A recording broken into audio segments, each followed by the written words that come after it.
Good morning, dear children. We are studying about Nazism and the rise of Hitler, which is chapter 3 of history.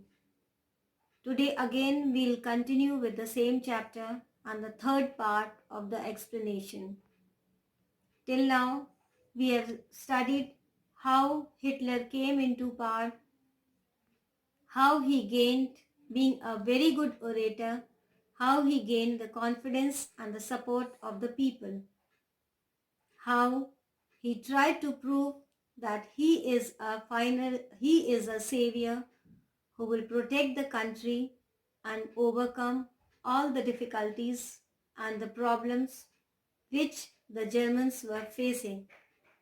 Now today we are going to start with how the Nazism was formed, how he consolidated his power and gained more and more power. What did he do to become a mighty power? He destroyed the Treaty of Versailles, which was a peace treaty.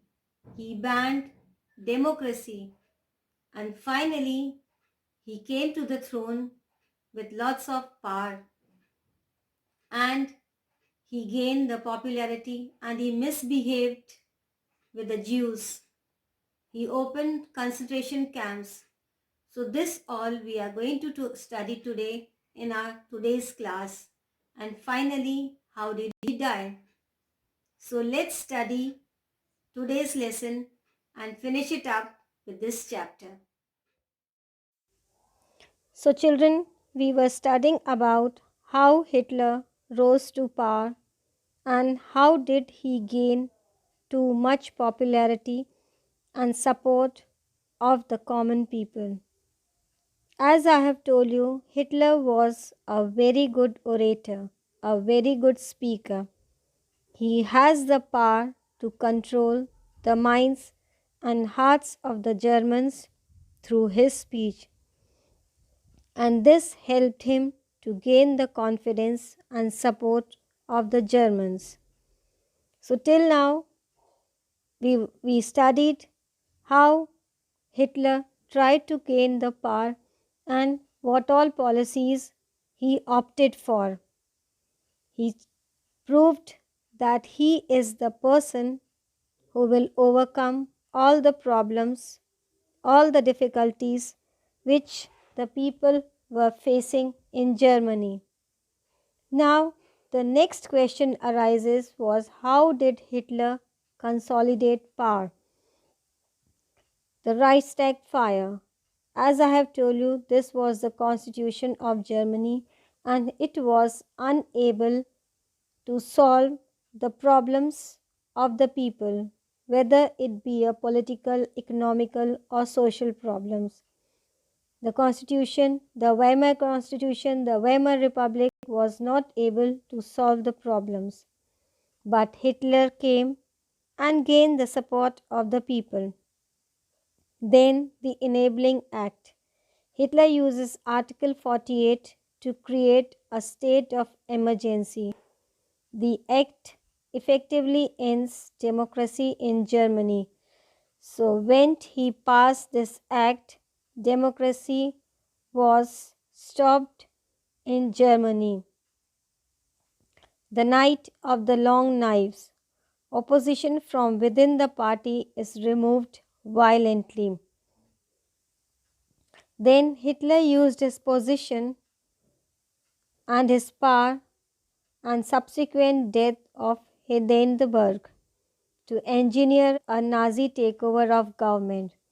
So as the constitution was dissolved, the democracy was finished, Hitler's party gained control and gained popularity. He made use of Article 48 to legitimize the end of democracy before radically altering the structure of government. Soon opposition is banned and Germany has a one-party state. So democracy was banned, opposition was banned, and only it was the Nazi rule that prevailed in Germany. Pressure groups such as trade unions, they were also banned. Then the Nazi revolution is secured as a result of the removal of all possible threats to Nazi rule. The army and political parties are all dealt with by the end of 1934. As I have told you just now that everything was banned, everything was removed, only the Nazi party and the Nazism prevailed in Germany. Now let's see what is this Lebensraum. Lebensraum means it's a German for habitat or literally living space. It was one of the major political issues of Hitler and the important component of Nazi ideology. It served as the motivation for the expansionist policies of Nazi Germany, which aimed to provide extra space for the growth of the German population for a greater Germany. In Hitler's book Mein Kampf, he detailed his belief that the German people needed Lebensraum, which means living space, that is land and raw materials, and that it could be found in the East. It was the stated policy of the Nazis to kill, deport, or enslave the Polish, Russian, and other Slavic populations whom they considered inferior and to repopulate the land with Germanic peoples. The entire urban population was to be exterminated by starvation, thus creating an agricultural surplus to feed Germany and allowing their replacement by a German upper class. So now he followed this policy of Lebensraum, which means the living space, that is the land and the raw materials should be provided to the Germans, and the entire population was to be exterminated by starvation, thus creating an agricultural surplus to feed Germany. So this was the policy opted by Hitler. And as the Treaty of Versailles should be abolished and all German speaking people united in one country. And this was the logo which was used by Hitler. Now the Nazis and the Jews. Let's see what was the relation between the two. The Nazis, they hated the Jews because of the following main reasons. They believed that the Jews were the Christ killers and they were the cause of defeat of Germany in World War II. Then they considered Jews as the inferior race. They also thought that the Great Depression of 1929, which the country has faced, it was due to the Jews only. This was the Nazi symbol which was used by the Nazi party, and this is the symbol, the Jewish symbol, which was used by the Jewish people. So right from the so-called crucifixion of Jesus, Jews were blamed. So children, Jews were blamed a lot by the Germans, by the Nazis, and they thought that the Jews has murdered Christ, and so they were hated by the Nazis, by the Aryans, and they were not given the respect in the country. According to analysis, right after this incident, throughout Europe, persecution of Jews started. Extreme instances of Jewish persecution include the First Crusade of 1096, the expulsion from England in 1920, the Spanish Inquisition, the repulsion from Spain in 1492, the expulsion from Portugal in 1497, and Holocaust was the climax of this century's old hatred. which was created by Christian Church. Now, they also believed that Germany was defeated in World War II because of the Jews only. After the signing of Treaty of Versailles at the end of WW1 state of war between Germany and its allied forces was formally ended. They totally rejected this treaty as it was considered bad for the Germany. But after World War I, majority of Germans were of the view that they came close to winning the war with the Spring Offensive earlier in 1918. But they failed because of strikes in the arms industry, critical moment of the leaving soldiers with an inadequate supply of material, and this strike was blamed on the Jews. So finally, it was believed that due to Jews only, the country has faced the defeat. They were also considered as inferior race. According to historians, it is widely believed that Hitler deemed Germans as to be a superior race as compared to other races, that is, Aryans, Jews, Gypsies, etc. And he thought that this was one of the important reasons of Holocaust and persecution of other races. Children, this word Holocaust means killing on a large scale. Then Great Depression of 1929. Great Depression of 1929, just recall what it was which was experienced by the Germans in October 1929. It was that the stock market crash, and this day was observed as Black Tuesday. Germany was worst hit by this economic downturn. Almost the whole of city was affected and 6 million people got unemployed. Then during and after the slum, Jews were doing great financially, that made the role of Jews suspicious in the eyes of Germans, and negative propaganda by Hitler provided the impetus to this notion, and they started thinking that the Jews are responsible for all the mishappenings in the country. Then the concentration camps. Let's see what were these concentration camps. Nazi Germany, they maintained concentration camps throughout the territories. The first Nazi concentration camp was set up in Germany, and then it was greatly expanded after the Reichstag fire of 1933. And this was made to hold political prisoners and opponents of the regime. The term was borrowed from the British concentration camps of the Second Anglo-Boer War. The number of camps quadrupled between 1939 and 1942 to 300 plus. As slave laborers from across Europe, Jews, political prisoners, criminals, gypsies, the mentally ill, others, they were all sent to these concentration camps. Holocaust scholars draw a distinction between concentration camps and extermination camps, which were established by the Nazis.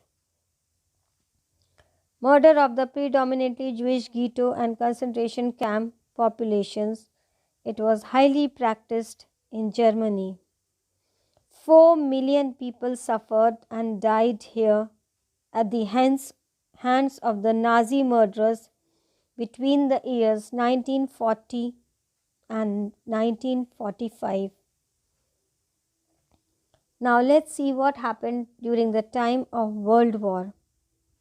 Second World War was a global conflict that was underway by 1939. That means it started in 1939 and ended in 1945. It involved most of the world's nations, most of the world's great powers, forming two opposite military alliances, the Allies and the Axis. It was the most widespread war in history, with more than 100 million military personnel mobilized. in a state of total war. The major participants placed their entire economic, industrial, and scientific capabilities at the service of the war effort. Then, the distinction between civilian and military resources. It marked by significant events involving the mass death of civilians, including the Holocaust, and the only use of nuclear weapons in this war. It is, children, the deadliest conflict in human history, which resulted in 50 million to over 70 million fatalities. Now, let's find out some of the reasons of the defeat of this war. The rearmament of Germany was a cause for war because it broke the Treaty of Versailles. Children, do you remember Treaty of Versailles? It was the peace treaty. But this rearmament of Germany, it was the cause because it broke the Treaty of Versailles. The remilitarization of the Rhineland was a cause of war because it broke the Treaty of Versailles. Then the next is Chamberlain's appeasement policy was a cause of war because it broke the Treaty of Versailles. The Nazi annexation of the Sudetenland after the Munich Conference was a cause of war because it broke the Treaty of Saint Germain.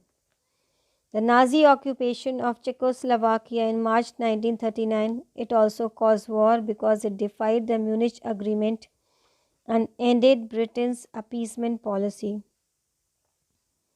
Then the Nazi invasion of Poland caused war because Britain had guaranteed Poland border. So children, these were the cause for the Second World War and also the defeat of this war by the Germans. Now let's find out what was the impact, the result or the consequences of the war. Estimates by the total casualties of the war vary because many deaths went unrecorded. So children, the exact figure could not be figured because many deaths were not recorded in by the government. Most suggest that some 60 million people died in the war, including about 20 million soldiers and 40 million civilians. Many civilians died because of disease, starvation, massacres, bombing, deliberate genocide. The Soviet Union lost around 27 million people during the war, including 8.7 million military and 90 million civilian deaths. One of every 4 Soviet citizens was killed or wounded in that war. Germany sustained 5.3 million military losses, mostly on the Eastern Front and during the final battles in Germany. So children, this was the Axis power marked with red. Now the United Nations, they too started fighting for freedom. Allied power, they also started fighting and trying to gain freedom for the country. Now finally came the death of Hitler. He committed suicide by gunshot on Monday, 30th April 1945, in his Führer bunker in Berlin. His wife Eva, she too committed suicide with him by ingesting cyanide. And that afternoon, in accordance with Hitler's prior instructions, their remains were carried up the stairs through the bunker's emergency exit, doused in petrol and set alight in the Reich Chancellery garden outside the bunker. The Soviet archives record that their burnt remains were recovered and interred in successive locations until 1970, when they were again exhumed, cremated, and the ashes scattered. So this is the caption in the newspapers, which was spread wide apart, that finally Hitler was dead. Finally, dictatorship has ended in the country. That's all, children. Completed with the chapter. Go through the chapter and try to understand, as it is very important and containing lots and lots of information. That's all. Thank you. Have a good day.